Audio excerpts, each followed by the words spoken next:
Welcome back to Whispering Liberty. We followed the spreading tendrils of darkness from the ancient walls of Castle Dracula to the English coast. In chapters 6 and 7, the mysterious arrival of the Demeter in Whitby brought with it a palpable sense of dread, which quickly manifested in the alarming and inexplicable illness of Lucy Westenra. Mina, increasingly distraught by her friend's decline and news of Jonathan Harker's fragile state, faced a mystery beyond her understanding. Now, as we delve into Chapter 8, the urgent need for medical expertise brings new voices into our narrative. We join the detailed phonograph diary of Dr. John Seward, who is called upon to diagnose Lucy's baffling condition. And, crucially, his old teacher, the wise and unconventional Professor Abraham Van Helsing, arrives, bringing with him a knowledge of things that lie outside the realm of ordinary science. Listen closely as these keen minds begin their desperate efforts to understand the strange ailment preying on Lucy, facing a challenge unlike any they have ever known. Join me now for Chapter 8 of Bram Stoker's Dracula. Chapter 8. Mina Murray's Journal. Same day, 11 o'clock p.m. Oh, but I am tired. If it were not that I had made my diary a duty, I should not open it tonight. We had a lovely walk. Lucy, after a while, was in gay spirits, owing, I think, to some dear cows who came nosing towards us in a field close to the lighthouse and frightened the wits out of us. I believe we forgot everything except, of course, personal fear, and it seemed to wipe the slate clean and give us a fresh start. We had a capital severe tea at Robin Hood's Bay in a sweet little old-fashioned inn, with a bow window right over the seaweed-covered rocks of the Strand. I believe we should have shocked the new woman with our appetites. Men are more tolerant. Bless them. Then we walked home with some, or rather many, stoppages to rest, and with our hearts full of a constant dread of wild bulls. Lucy was really tired, and we intended to creep off to bed as soon as we could. The young curate came in, however, and Mrs. Westenra asked him to stay for supper. Lucy and I had both a fight for it with the dusty miller. I know it was a hard fight on my part, and I am quite heroic. I think that someday the bishops must get together and see about breeding up a new class of curates who don't take supper, no matter how they may be pressed to, and who will know when girls are tired. Lucy is asleep and breathing softly. She has more color in her cheeks than usual, and looks, oh, so sweet. If Mr. Holmwood fell in love with her seeing her only in the drawing room, I wonder what he would say if he saw her now. Some of the new women writers will someday start an idea that men and women should be allowed to see each other asleep before proposing or accepting. But I suppose the new woman won't condescend in future to accept. She will do the proposing herself. And a nice job she will make of it, too. There's some consolation in that. I am so happy tonight because dear Lucy seems better. I really believe she has turned the corner and that we are over her troubles with dreaming. I should be quite happy if I only knew if Jonathan. God bless and keep him. August 11th, 3 a.m., diary again. No sleep now, so I may as well write. I am too agitated to sleep. We have had such an adventure, such an agonizing experience. I fell asleep as soon as I had closed my diary. Suddenly I became broad awake and sat up with a horrible sense of fear upon me and of some feeling of emptiness around me. The room was dark, so I could not see Lucy's bed. I stole across and felt for her. The bed was empty. I lit a match and found that she was not in the room. The door was shut but not locked as I had left it. I feared to wake her mother, who has been more than usually ill lately, so threw on some clothes and got ready to look for her. As I was leaving the room, it struck me that the clothes she wore might give me some clue to her dreaming intention. Dressing gown would mean house, dress outside. Dressing gown and dress were both in their places. Thank God, I said to myself, she cannot be far, as she is only in her nightdress. I ran downstairs and looked in the sitting room. Not there. Then I looked in all the other open rooms of the house, with an ever-growing fear chilling my heart. Finally, I came to the hall door and found it open. It was not wide open, but the catch of the lock had not caught. The people of the house are careful to lock the door every night, so I feared that Lucy must have gone out as she was. There was no time to think of what might happen. A vague, overmastering fear obscured all details. I took a big, heavy shawl and ran out. The clock was striking 1 as I was in the crescent, and there was not a soul in sight. I ran along the north terrace, but could see no sign of the white figure which I expected. At the edge of the west cliff above the pier, I looked across the harbor to the east cliff, in the hope or fear, I don't know which, of seeing Lucy in her favorite seat. There was a bright full moon, with heavy black, driving clouds, which threw the whole scene into a fleeting diorama of light and shade as they sailed across. For a moment or two, I could see nothing, as the shadow of a cloud obscured St. Mary's Church and all around it. Then, as the cloud passed, I could see the ruins of the abbey coming into view, and as the edge of a narrow band of light, as sharp as a sword cut, moved along, the church and the churchyard became gradually visible. Whatever my expectation was, it was not disappointed, for there, on our favorite seat, the silver light of the moon struck a half-reclining figure, snowy white. The coming of the cloud was too quick for me to see much, for shadow shut down on light almost immediately. But it seemed to me as though something dark stood behind the seat where the white figure shone and bent over it. What it was, whether man or beast, I could not tell. I did not wait to catch another glance, but flew down the steep steps to the pier and along by the fish market to the bridge, which was the only way to reach the east cliff. The town seemed as dead, for not a soul did I see. I rejoiced that it was so, for I wanted no witness of poor Lucy's condition. The time and distance seemed endless, and my knees trembled and my breath came labored as I toiled up the endless steps to the abbey. I must have gone fast, and yet it seemed to me as if my feet were weighted with lead, and as though every joint in my body were rusty. When I got almost to the top, I could see the seat and the white figure, for I was now close enough to distinguish it even through the spells of shadow.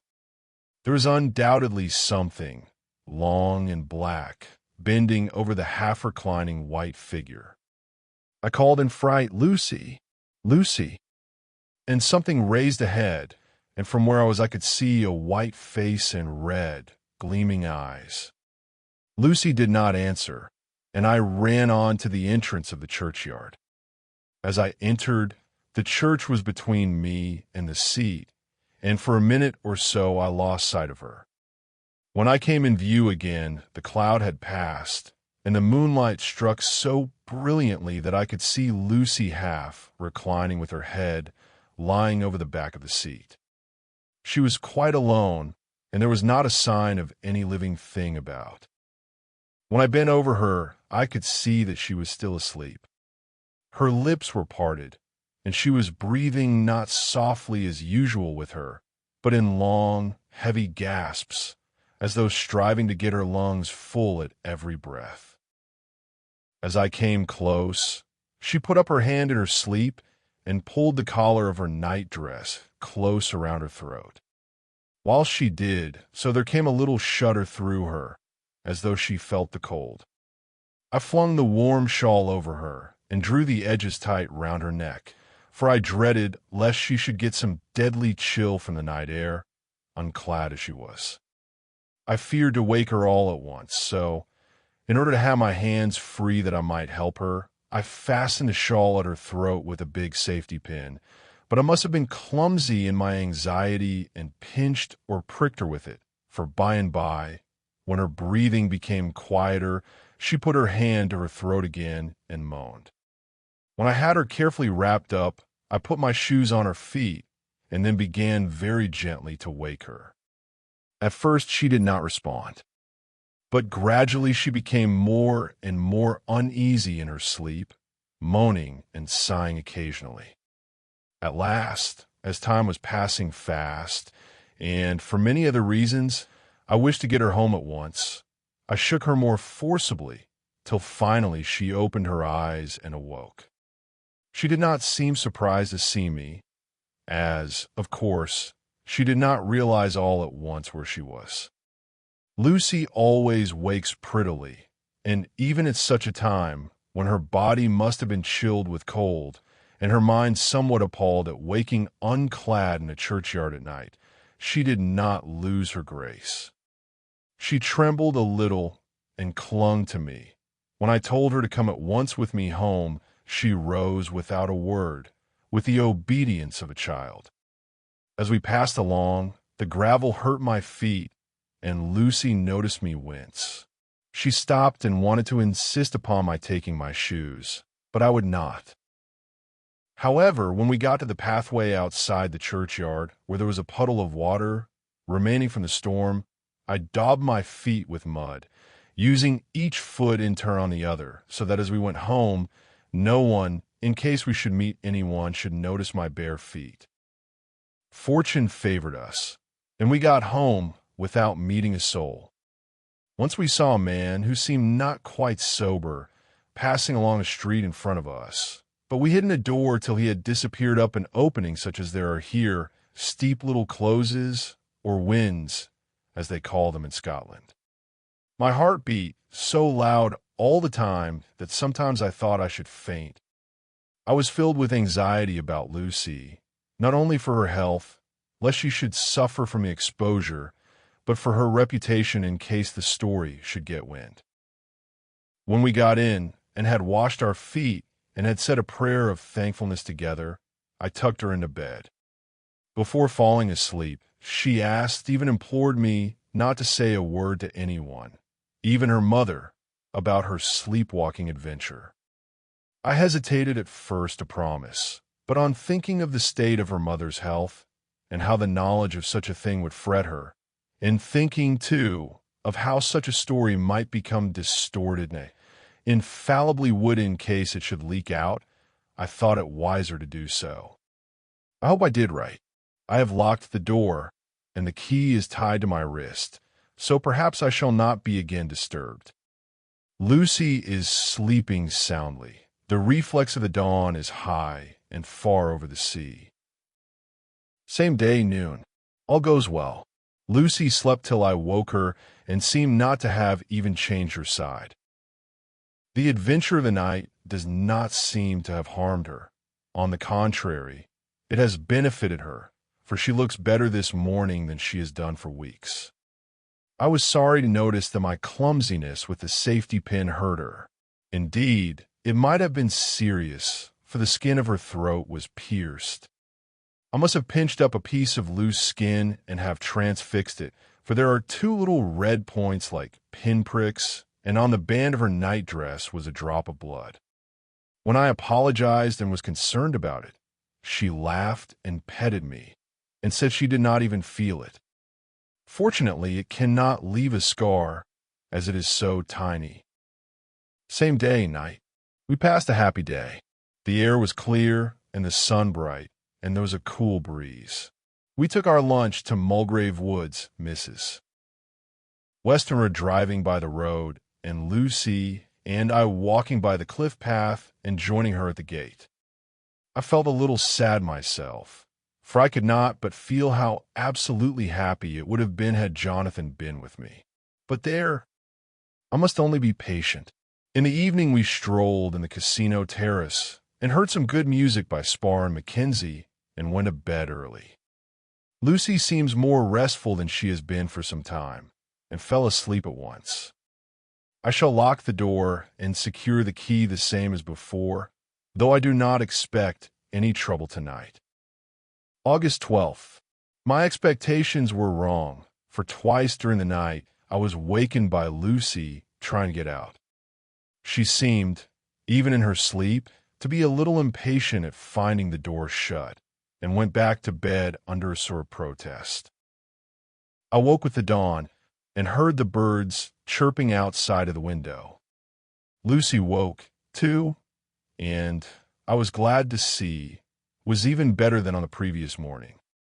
All her old gaiety of manner seemed to have come back, and she came and snuggled in beside me and told me all about Arthur. I told her how anxious I was about Jonathan, and then she tried to comfort me.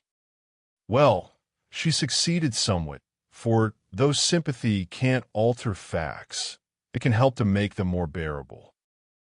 August 13th. Another quiet day, and to bed with the key on my wrist as before. Again I awoke in the night, and found Lucy sitting up in bed, still asleep, pointing to the window. I got up quietly, and pulling aside the blind, looked out. It was brilliant moonlight, and the soft effect of the light over the sea and sky merged together in one great, silent mystery was beautiful beyond words. Between me and the moonlight flitted a great bat, coming and going in great whirling circles.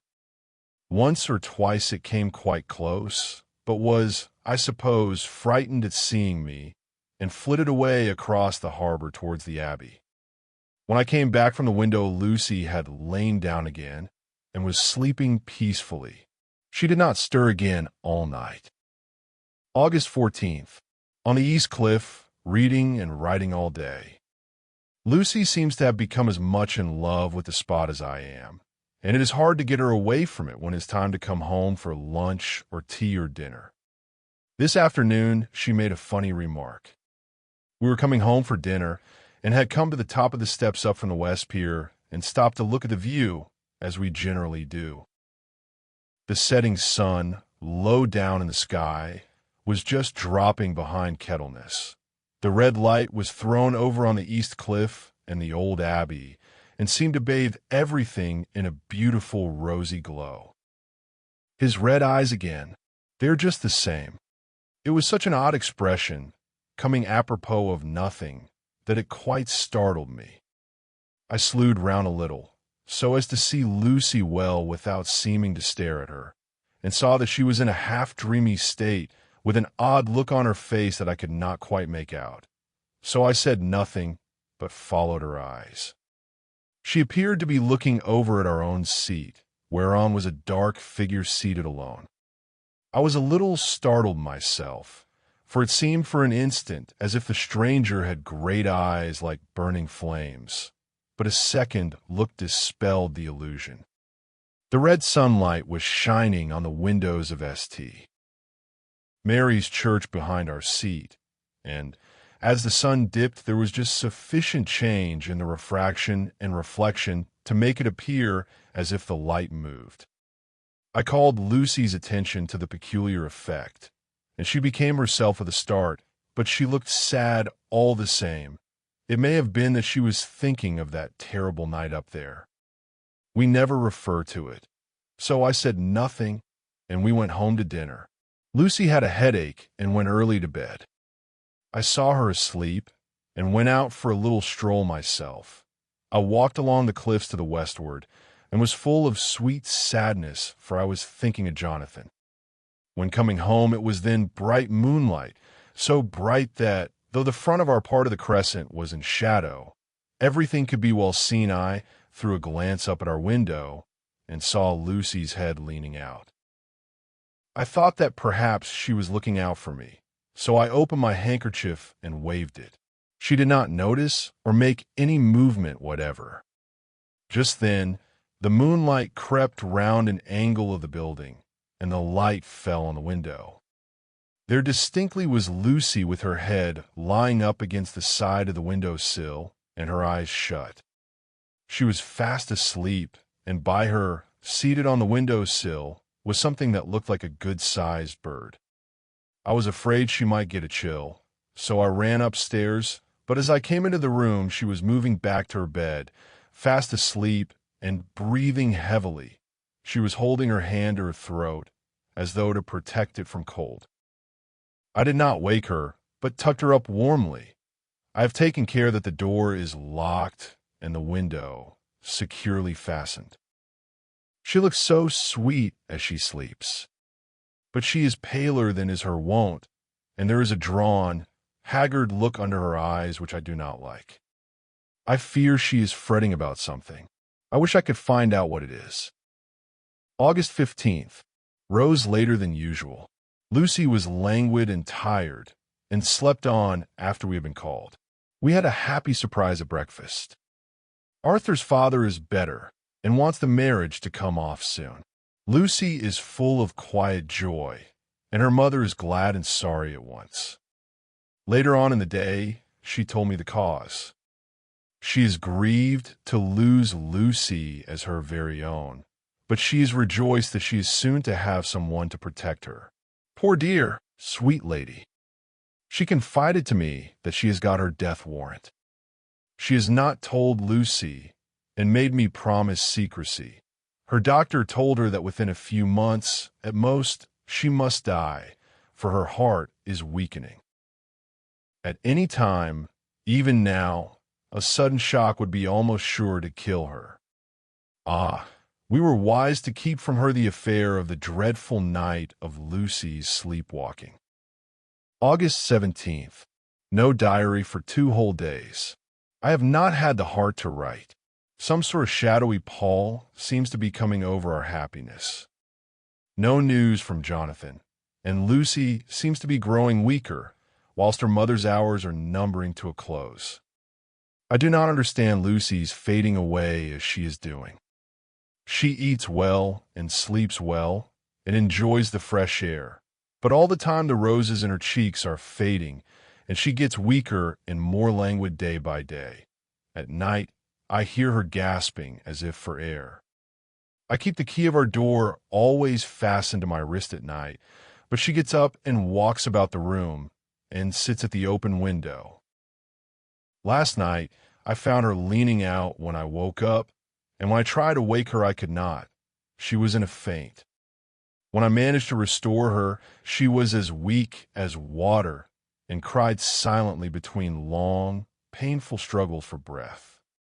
When I asked her how she came to be at the window, she shook her head and turned away. I trust her feeling ill may not be from that unlucky prick of the safety pin. I looked at her throat just now as she lay asleep, and the tiny wounds seemed not to have healed. They are still open, and, if anything, larger than before, and the edges of them are faintly white. They are like little white dots with red centers. Break. You will please deposit the boxes, 50 in number, which form the consignment, in the partially ruined building forming part of the house, and marked on rough diagram enclosed. Your agent will easily recognize the locality, as it is the ancient chapel of the mansion. The goods leave by the train at 9:30 tonight, and will be due at King's Cross at 4:30 tomorrow afternoon. As our client wishes the delivery made as soon as possible, we shall be obliged by your having teams ready at King's Cross at the time named and forthwith conveying the goods to destination. In order to obviate any delays possible through any routine requirements as to payment in your departments, we enclose check herewith for £10, receipt of which please acknowledge. Should the charge be less than this amount, you can return balance. If greater, we shall at once send check for difference on hearing from you. You are to leave the keys on coming away in the main hall of the house, where the proprietor may get them on his entering the house by means of his duplicate key.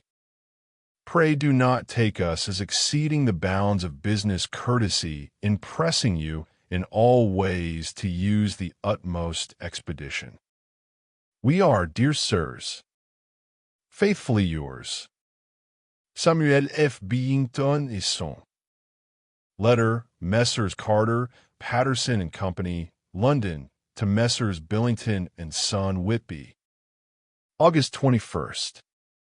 Dear Sirs, we beg to acknowledge £10 received and to return check £1.17. 9d.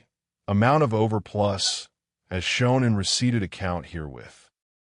Goods are delivered in exact accordance with instructions, and keys left in parcel in main hall, as directed. We are, dear sirs, yours respectfully, Procurator Peterson and Seward. Mina Murray's Journal. August 18th. I am happy today and right sitting on the seat in the churchyard. Lucy is ever so much better. Last night she slept well all night and did not disturb me once. The roses seem coming back already to her cheeks, though she is still sadly pale and wan-looking. If she were in any way anemic I could understand it, but she is not. She is in gay spirits and full of life and cheerfulness.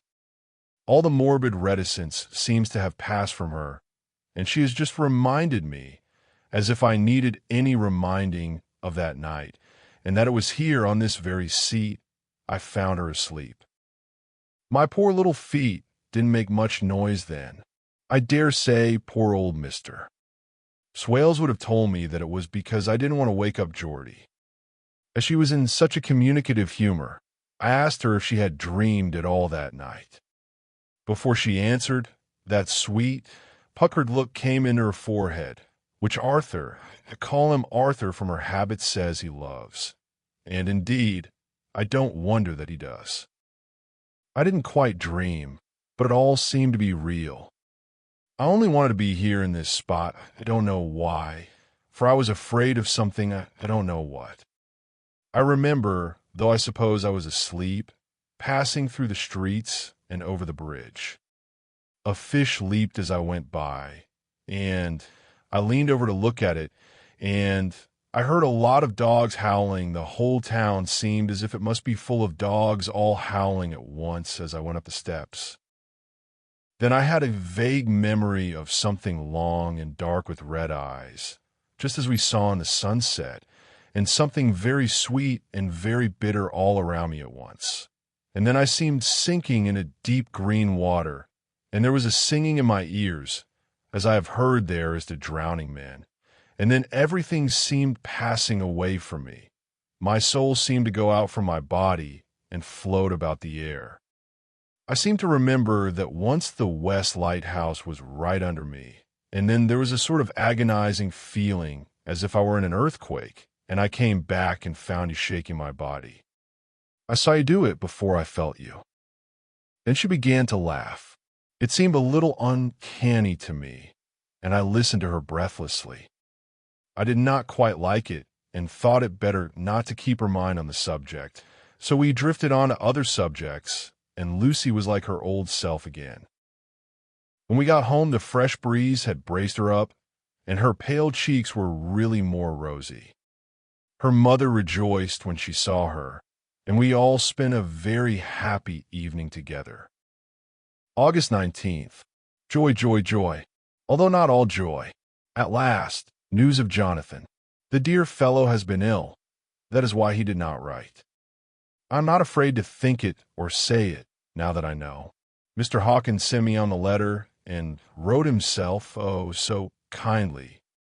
I am to leave in the morning and go over to Jonathan, and to help to nurse him if necessary, and to bring him home. Mr. Hawkins says it would not be a bad thing if we were to be married out there. I have cried over the good sister's letter till I can feel it wet against my bosom where it lies. It is of Jonathan, and must be next my heart, for he is in my heart. My journey is all mapped out and my luggage ready. I'm only taking one change of dress. Lucy will bring my trunk to London and keep it till I send for it may be that. I must write no more. I must keep it to say to Jonathan, my husband. The letter that he has seen and touched must comfort me till we meet. Letter, Sister Agatha, Hospital of St. Joseph and St. Mary, Budapest, to Miss Wilhelmina Murray. August 12th.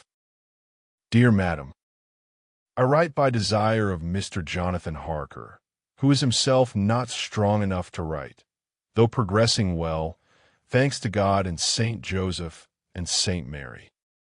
He has been under our care for nearly 6 weeks, suffering from a violent brain fever. He wishes me to convey his love and to say that by this post I write for him to Mr. Peter Hawkins, Exeter, to say, with his dutiful respects, that he is sorry for his delay and that all of his work is completed. He will require some few weeks' rest in our sanatorium in the hills, but will then return.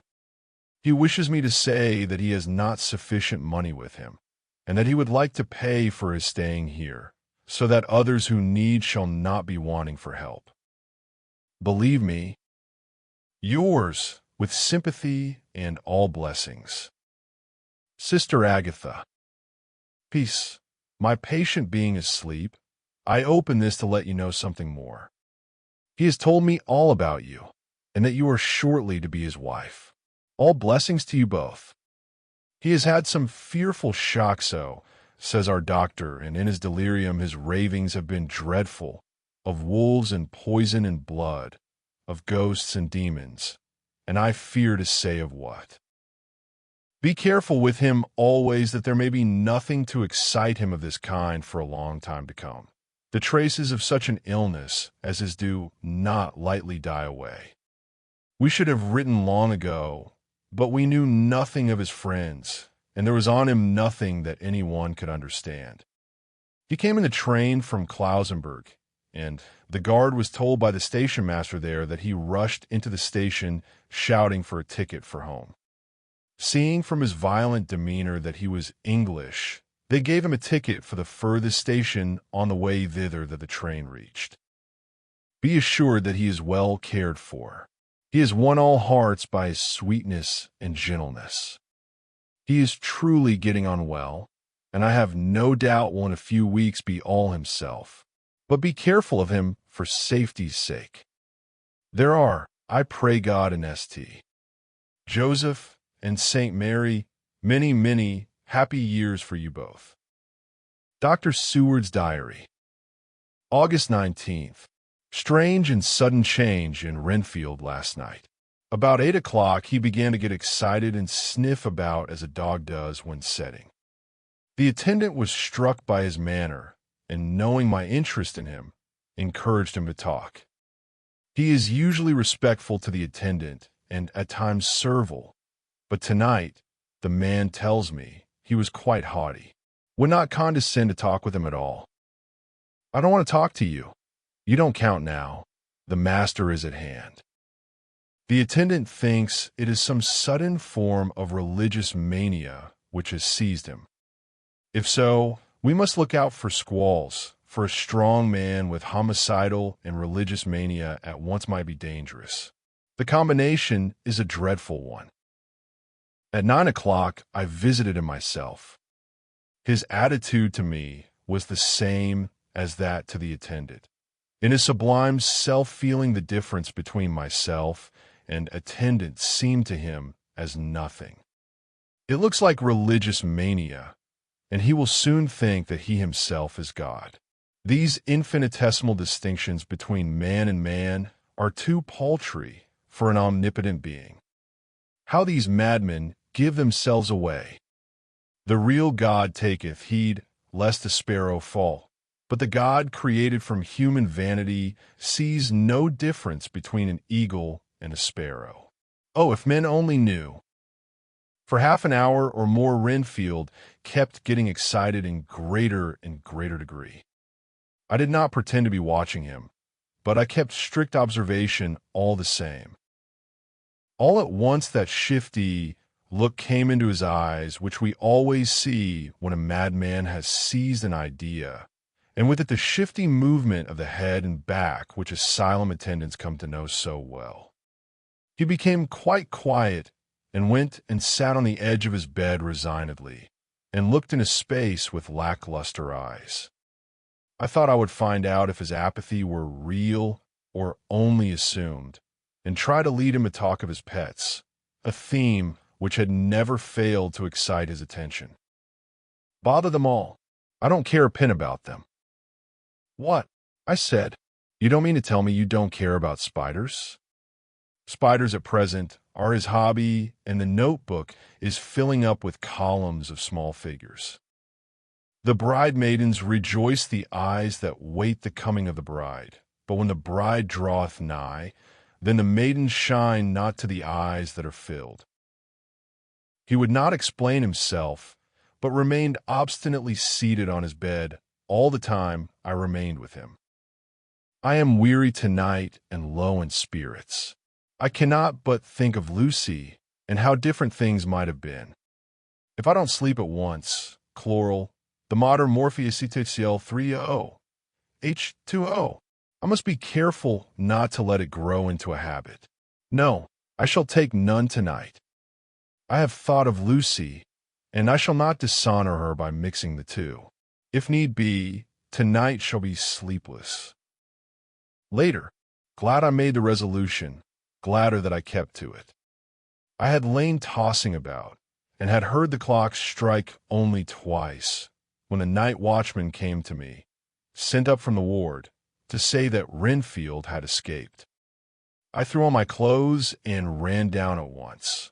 My patient is too dangerous a person to be roaming about. Those ideas of his might work out dangerously with strangers. The attendant was waiting for me. He said he had seen him not 10 minutes before, seemingly asleep in his bed, when he had looked through the observation trap in the door. His attention was called by the sound of the window being wrenched out. He ran back and saw his feet disappear through the window, and had at once sent up for me.